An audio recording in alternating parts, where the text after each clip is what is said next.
Hello दोस्तों, आज हम इस वीडियो में आप सभी छात्रों को सामाजिक विज्ञान का ऑब्जेक्टिव क्वेश्चंस बताने वाले हैं। दोस्तों, इस बार मैट्रिक का एग्ज़ाम अलग तरीक़ा से होने वाला है। जिस तरीक़ा से इस बार आपका मैट्रिक का एग्ज़ाम होगा, ठीक उसी पैटर्न के अनुसार इस वीडियो में हम आपको सोशल साइंस का ऑब्जेक्टिव क्वेश्चन बताएंगे। ठीक है, तो आप लोग इस वीडियो को ज़रूर पूरा देखिएगा।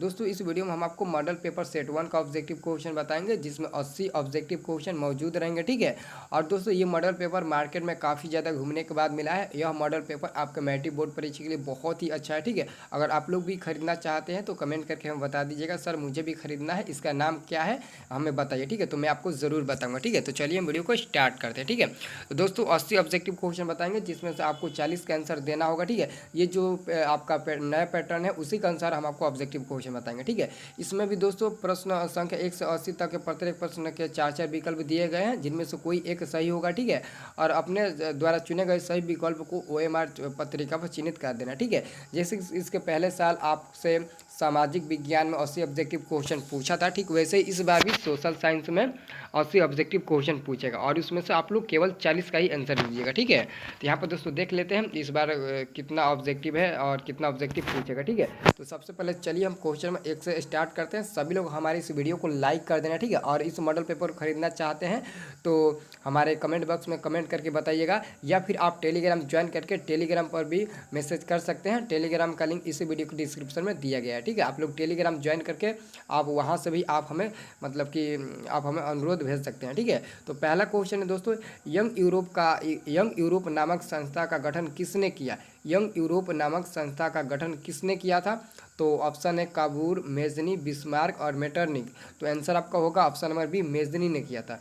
यंग यूरोप नामक संस्था का गठन मेजनी ने किया था। ठीक है, हंगरी की राजधानी कहाँ है? हंगरी की राजधानी कहाँ है? तो आंसर होगा सी नंबर, बूडापेस्ट। हंगरी की राजधानी कहाँ है? तो बूडापेस्ट। आंसर क्या हो जाएगा? सी नंबर। अगला क्वेश्चन है सेडवा युद्ध किसके किसके बीच हुआ था? सेडवा युद्ध किसके बीच हुआ था?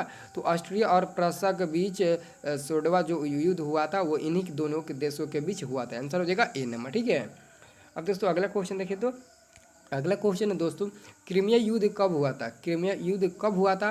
तो 1853 और 1854 ईस्वी के बीच में हुआ था। आंसर हो जाएगा बी नंबर। ठीक है, अगला क्वेश्चन है कार्ल मार्क्स का जन्म कहाँ हुआ था? तो कार्ल मार्क्स का जन्म जर्मनी में हुआ था, और इनका जन्म कब हुआ था? तो मई 1818 ईस्वी में, और इनके पत्नी का नाम क्या था? जेनी। ठीक है, कार्ल मार्क्स ने जेनी नामक युवती से शादी की थी। ठीक है, आंसर हो जाएगा बी नंबर इसका। ठीक है, अगला क्वेश्चन दोस्तों, खूनी रविवार की घटना किस वर्ष हुई? तो 1905 ईस्वी में खूनी रविवार की घटना हुई थी। दोस्तों ये प्रश्न आपसे कई बार पूछा जा चुका है, और 2 नंबर के लिए भी पूछा जाता है कि खूनी रविवार क्या है। ठीक है, अगला क्वेश्चन है कार्ल मार्क्स की पुस्तक का नाम है? तो कार्ल मार्क्स की पुस्तक का नाम दास कैपिटल और कम्युनिस्ट मैन्युफैक्चर, यानी कि आपका आंसर होगा डी नंबर। ये दोनों हो जाएंगे। ठीक है, दोनों हो जाएंगे। ठीक है, अगला क्वेश्चन है दोस्तों, दास कैपिटल के लेखक कौन है? तो दास कैपिटल के लेखक भी कार्ल मार्क्स है। ठीक है, और दास कैपिटल की रचना किसने की थी? तो कार्ल मार्क्स ने ही की थी। आंसर इसका भी डी होगा, यानी कि कार्ल मार्क्स से ही होगा। ठीक है, अब दोस्तों अगला क्वेश्चन देखिए, तो अगला क्वेश्चन है गद्दर पार्टी की स्थापना कब और किसने की? तो गद्दर पार्टी की स्थापना लाला हरदयाल 1913 ईस्वी में की थी। ठीक है, लाला हरदयाल 1913 ईस्वी में की थी। ठीक है, अब दोस्तों अगला क्वेश्चन देखेंगे, अगला क्वेश्चन 11 नंबर दोस्तों, 1916 ईस्वी के लखनऊ कांग्रेस में किसने चंपारण के किसानों की दयनीय स्थिति की ओर ध्यान दिलाया था? ठीक है, तो आंसर होगा दोस्तों क्या होगा? आंसर यहाँ पर ध्यान से देखिए दोस्तों, ऑप्शन में ए में है राजकुमार शुक्ला, गांधी जी, डॉक्टर राजेंद्र प्रसाद, या फिर इनमें से सभी। तो 11 का सही आंसर क्या होगा? ए नंबर हो जाएगा, राजकुमार शुक्ला ने ध्यान दिलाया था। ठीक है, अगला क्वेश्चन, स्वराज पार्टी का प्रथम सम्मेलन कब हुआ था? स्वराज पार्टी का प्रथम सम्मेलन कब हुआ था? तो आंसर होगा दोस्तों ऑप्शन नंबर बी होगा, 1923 ईस्वी में। कब हुआ था? तो 1923 ईस्वी में। ठीक है, अब दोस्तों अगला क्वेश्चन है ब्रह्म समाज की स्थापना किसने की? ब्रह्म समाज की स्थापना किसने की? आंसर होगा राजा राम मोहन राय ने। आंसर हो जाएगा ए नंबर। तीन कठिया प्रणाली किस पर लागू थी? तीन कठिया प्रणाली किस पर लागू थी? तो आंसर क्या होगा दोस्तों? आंसर होगा ए नंबर, किसानों पर लागू थी। आंसर हो जाएगा ए नंबर, किसानों पर। ठीक है, अगला क्वेश्चन है बिहार का सबसे बड़ा नगर कौन है? तो बिहार का सबसे बड़ा नगर पटना है, जो बिहार राज्य की राजधानी भी है। ठीक है, आंसर हो जाएगा ए नंबर। अगला क्वेश्चन देखिए, तो अगला क्वेश्चन है दोस्तों, अगला क्वेश्चन है 17 नंबर, विश्वव्यापी आर्थिक मंदी किस देश से प्रारंभ हुआ? विश्व आर्थिक मंदी किस देश से प्रारंभ हुआ? तो यहाँ पर अमेरिका हो जाएगा। ऑप्शन नंबर क्या हो जाएगा? बी नंबर अमेरिका देश। ठीक है। रूसो कहाँ का दार्शनिक था? तो रूसो फ्रांस का दार्शनिक था। 18 का आंसर हो जाएगा ए नंबर, फ्रांस का दार्शनिक था। ठीक है। अब दोस्तों अगला क्वेश्चन देखिए, तो अगला क्वेश्चन है हिंदुस्तान रिव्यू का प्रकाशन किसने प्रारंभ किया? हिंदुस्तान रिव्यू का प्रकाशन किसने प्रारंभ किया? तो यहाँ पर डी नंबर में देखिए तो क्या दिया? सच्चिदानंद सिन्हा, यानी कि आंसर हो जाएगा आपका डी नंबर। ठीक है। अगला क्वेश्चन है पृथ्वी की ऊपरी सतह को क्या कहते हैं? तो पृथ्वी की ऊपरी सतह को हम लोग भूमि के नाम से जानते हैं। पृथ्वी की ऊपरी सतह को क्या कहते हैं दोस्तों? तो भूमि कहते हैं। आंसर हो जाएगा सी नंबर। ठीक है। अब दोस्तों हम लोग अगला क्वेश्चन 21 नंबर देखेंगे। 21 नंबर दोस्तों प्रश्न है, किस मिट्टी में कपास की खेती सबसे अधिक होती है? किस मिट्टी में कपास की खेती सबसे अधिक होती है? तो यहाँ पर दोस्तों आंसर होगा डी नंबर, इनमें से कोई नहीं। ठीक है। आंसर क्या आ जाएगा? डी नंबर, इनमें से कोई नहीं। ठीक है। अगला प्रश्न है दोस्तों, बिहार में अति जल दोहन से किस तत्व का संकेंद्रण बढ़ा है? तो आंसर क्या होगा? 22 का सही जवाब क्या होगा दोस्तों? सी नंबर हो जाएगा आर्सेनिक। आंसर हो जाएगा सी नंबर आर्सेनिक। ठीक है। अब दोस्तों अगला क्वेश्चन हम 23 नंबर देखेंगे। 23 नंबर प्रश्न है, भारत में 2001 ईस्वी में कितने प्रतिशत भौगोलिक क्षेत्र में वन का विस्तार था? तो आंसर क्या होगा? 23 का आंसर होगा सी नंबर 20%। ठीक है। आंसर हो जाएगा सी नंबर 20%। ठीक है। अब दोस्तों अगला क्वेश्चन हम देखेंगे 24 नंबर। ठीक है। 24 नंबर दोस्तों प्रश्न कहता है कि भारत का राष्ट्रीय पक्षी है, तो भारत का राष्ट्रीय पक्षी मोर होता है, आपको तो पता ही होगा। आंसर हो जाएगा सी नंबर मयूर। ठीक है। आंसर हो जाएगा सी नंबर। अगला क्वेश्चन है दोस्तों 25 नंबर क्वेश्चन है दोस्तों, वन्य जीव सुरक्षा एक्ट कब आया? वन्य जीव सुरक्षा एक्ट कब आया? तो 25 का आंसर क्या होगा? सी नंबर होगा 1972 ईस्वी में। ठीक है। और 1972 ईस्वी में बांग्लादेश आज़ाद भी हुआ था। ठीक है। अगला क्वेश्चन, निम्नलिखित में कौन लौहयुक्त खनिज का उदाहरण है? निम्नलिखित में कौन लौहयुक्त खनिज का उदाहरण है? तो मैग्नीज हो जाएगा, मैग्नीज लौहयुक्त खनिज का उदाहरण है। ठीक है। अगला क्वेश्चन है, भारत में सबसे बड़ा लौह अयस्क उत्पादक राज्य कौन सा है? भारत में सबसे बड़ा लौह अयस्क उत्पादक राज्य कौन सा है? ठीक है। तो आंसर होगा डी नंबर उड़ीसा। ठीक है। उड़ीसा सबसे बड़ा उत्पादक राज्य है। ठीक है, भारत में लौह अयस्क का। ठीक है। इनमें से प्राथमिक ऊर्जा का उदाहरण नहीं है। इनमें से कौन प्राथमिक ऊर्जा का उदाहरण नहीं है? तो नहीं है पूछा जा रहा है, तो आंसर हो जाएगा बी नंबर विद्युत। ठीक है। आंसर हो जाएगा बी नंबर। अगला क्वेश्चन देखिए, तो अगला क्वेश्चन दोस्तों 20 नंबर प्रश्न है, भारत का प्रथम तेल शोधक कारखाना कहाँ स्थित था? कहाँ स्थित है? भारत का प्रथम तेल शोधक कारखाना कहाँ स्थित है? तो आंसर होगा दोस्तों सी नंबर डिगबोई। ठीक है।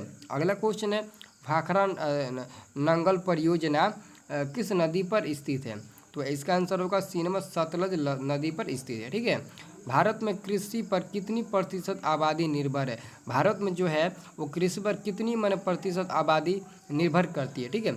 तो आंसर क्या होगा दोस्तों? सी नंबर हो जाएगा 50% से अधिक, यानी कि लगभग मतलब कि 50% से अधिक आबादी जो है वो भारत में कृषि पर आधारित रहती है। ठीक है।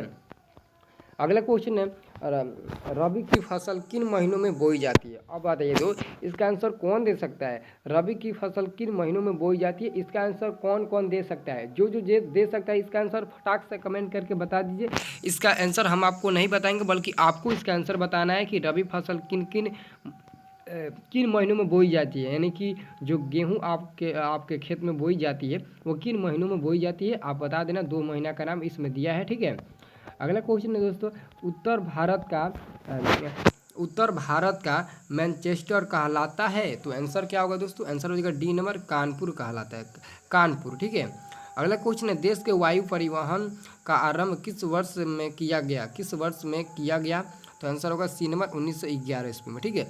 बिहार राज्य है, तो बिहार राज्य है कृषि प्रधान। आंसर क्या होगा दोस्तों? बिहार राज्य एक कृषि प्रधान है, क्योंकि बिहार में ज़्यादा कृषि ही की जाती है। आंसर हो जाएगा डी नंबर।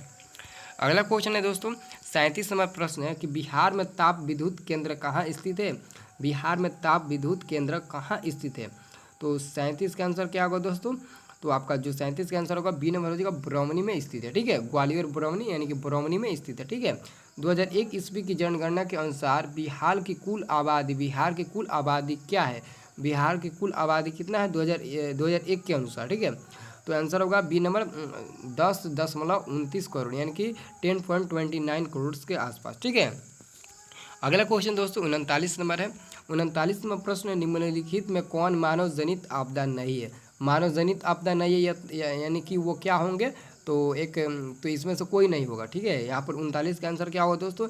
डी नंबर हो जाएगा, क्योंकि आतंकवाद एक मानव जनित आपदा है और रेल दुर्घटना भी है, सांप्रदायिक दंगे, ये तीनों क्या है? ए, बी और सी तीनों मानव जनित आपदा है। लेकिन इस क्वेश्चन में पूछा जा रहा है कौन मानव जनित आपदा नहीं है, तो डी नंबर हो जाएगा, इनमें से कोई नहीं, ठीक है। और 40वां प्रश्न है, सुनामी का प्रमुख कारण क्या है? सुनामी का प्रमुख कारण क्या है? तो दोस्तों याद रखना, सुनामी का प्रमुख कारण समुद्र में भूकंप का आना, सुनामी का यही प्रमुख कारण है। तो आंसर हो जाएगा ए नंबर, ठीक है। तो दोस्तों यहाँ पर हम आपको इस वीडियो में 40 ऑब्जेक्टिव क्वेश्चन बताया, तो इसको आप पार्ट 1 समझ लीजिएगा, ठीक है। और पार्ट 2 में 40 से लेकर 80 ऑब्जेक्टिव क्वेश्चन हम आपको बता देंगे, ठीक है। वो भी वीडियो आपको बहुत जल्दी मिल जाएगा पार्ट 2 का, ठीक है। तो उस वीडियो को भी देखना और देखना उसमें कौन कौन से ऐसे ऑब्जेक्टिव क्वेश्चन है जो हमको पहले से याद है और कौन कौन से ऑब्जेक्टिव क्वेश्चन है जो हमें नहीं याद है। तो दोस्तों इसमें से बहुत ऐसे ऑब्जेक्टिव क्वेश्चन है जो आपके मतलब कि जो आप चंद्रिका से याद करते हैं उसमें नहीं दिया है। क्यों नहीं दिया है? क्योंकि दोस्तों आपका जो इस बार ऑब्जेक्टिव की जो संख्या की बढ़ोतरी की गई है, इसलिए बढ़ोतरी की गई है कि अगर आप लोग अच्छे से किताब नहीं पढ़ोगे तो ऑब्जेक्टिव का मतलब कि आप नहीं टिके लगा सकते हो,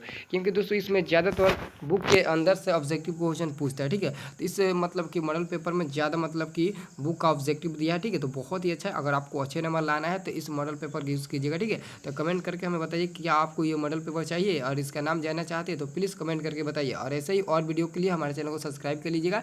टेलीग्राम नहीं ज्वाइन किए हैं तो जाकर टेलीग्राम ज्वाइन कर लीजिए, वहाँ से भी आप हमें फॉलो कर सकते हैं, ठीक है। और आपको इस चैनल से बहुत ज़्यादा हेल्प मिलेगा, ठीक है, ये मेरा वादा है, ठीक है। तो आप लोग इस वीडियो को ज़रूर लाइक कीजिएगा।